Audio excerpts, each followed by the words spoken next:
From the continued story of Marvel's Blood Hunt, all will bow to the Lord of Vampires. Blade is Dracula's ultimate nemesis, the most formidable vampire hunter in the world. Blade is Brielle Brooks's father, the man who's training her to follow in his footsteps. But during the Blood Hunt, when day is night and all is not as it appears, these enemies may find their interests, however briefly aligned, for the fate of humanity. Dracula, Blood Hunt, Volume 1, Issue 1. Dracula declares that while the dawn may be ending, he arms himself not to aid its fallen, but to defend it. Donning his strongest armor and grasping his most formidable sword, he reminds himself of the strangest piece of arsenal yet to be claimed. With the sun vanished and vampires attacking worldwide, Dracula is the primary suspect for the chaos. However, recent events suggest that Dracula has been content with the vampire nation. Instead, the one leading the structure responsible for all-out vampire war is none other than Blade. While Dracula prepares for a ritual, a spy returns and is granted an audience with him. Feeling blessed to report directly to Dracula, she confirms that everything is in place for his arrival in Atlanta. However, she reveals the unrest has already begun with rumors of dissent both locally and overseas among vampires who perceive a shifting of tide. Dracula asserts that the potential traitors must be dealt with immediately, regardless of the root of their discontent. Dracula also inquires about Brielle Brooks, known as Bloodline, the daughter of Blade. The spy reports that Brielle Brooks is alive and unaware she's being watched. Dracula, adamant that there be no witnesses, orders the spy's execution to ensure secrecy regarding his plans. As Dracula emphasized the lack of time to deal with the additional loose ends, Dracula makes plans for his travel. In Atlanta, GA, before the death of the sun, Brielle Brooks is chatting with her friends about school. Her friends express surprise that she has time to hang out with them, considering her usual commitments to hunting. Brielle, also known as Bloodline, has no powers until nightfall. Suddenly, just before entering school, she feels something stirring within her. Just as Bloodline looks up, she exclaims, "Oh no," feeling her powers surging within her as the entire sky goes black, signifying the disappearance of the sun. Brielle says, "I don't know, I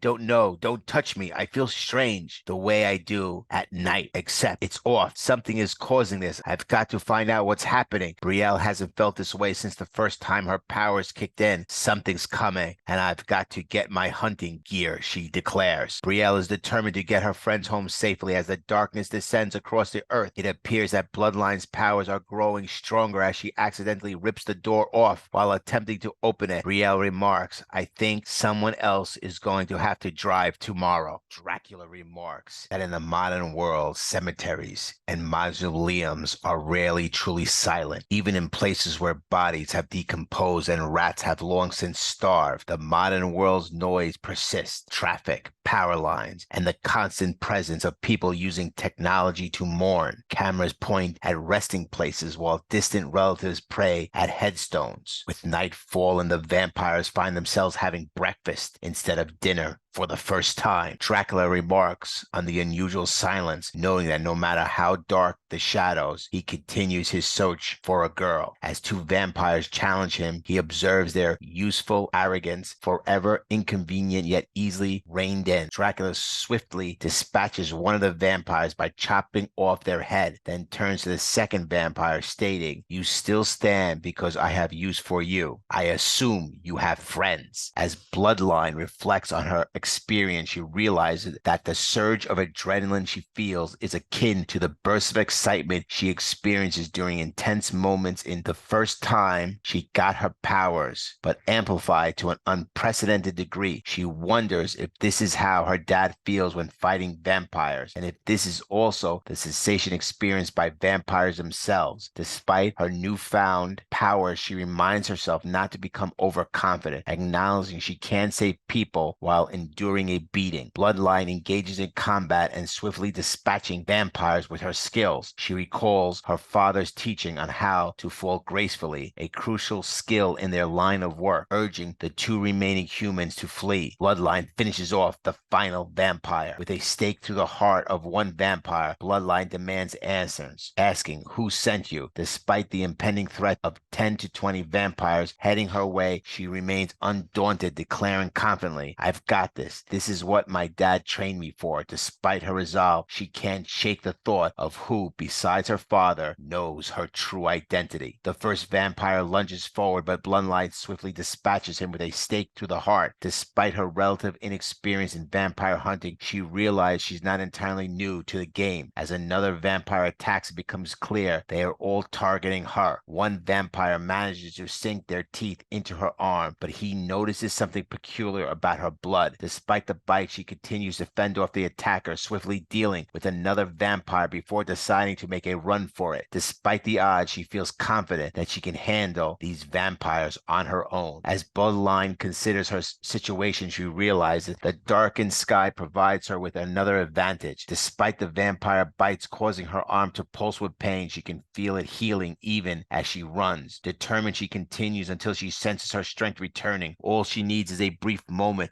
where the vampires lose sight of her. With each passing second, she feels herself healing, readying herself to turn the tables on her assailant. As Bloodline assesses her situation, she decides to take what she considers the cheapest shot she's ever taken in her life. Initially, she believes it will only buy her a few more seconds or perhaps a couple of hits on vampires surrounding her. Despite anticipating her eventual defeat, the momentum of the fight suddenly shifts, the number of vampires dwindling faster than she's working. Though outnumbered, she's realized she's not alone as vampires continue to leap at her. Despite the odds, she quickly stakes as many vampires as she can, determined to prevail against the overwhelming opposition. As Bloodline grapples with her chaos around her, a figure wielding a sword emerges from the shadows, swiftly cutting down 5 vampires in a single stroke. Witnessing this display of prowess, Bloodline realizes that her father, whom she always considered the best fighter she'd ever seen, may not necessarily be the most powerful. To her surprise, she spots Lord Dracula, the epitome of vampiric power, seemingly coming to her rescue. As Dracula intervenes, he advises Bloodline to arm herself. Surprised by his presence, Bloodline ponders his unexpected alliance with her against the vampires, but she realizes there's no time to dwell on it. Together, Dracula and Bloodline swiftly dispatch the 50 vampires blocking their path. Despite Dracula's formidable powers as a vampire villain, in this moment he proves to be an unexpected ally to Bloodline. With the immediate threat abated, Bloodline finally has a moment to process the situation, realizing the identity of her unexpected ally. She confronts Dracula, acknowledging him as the infamous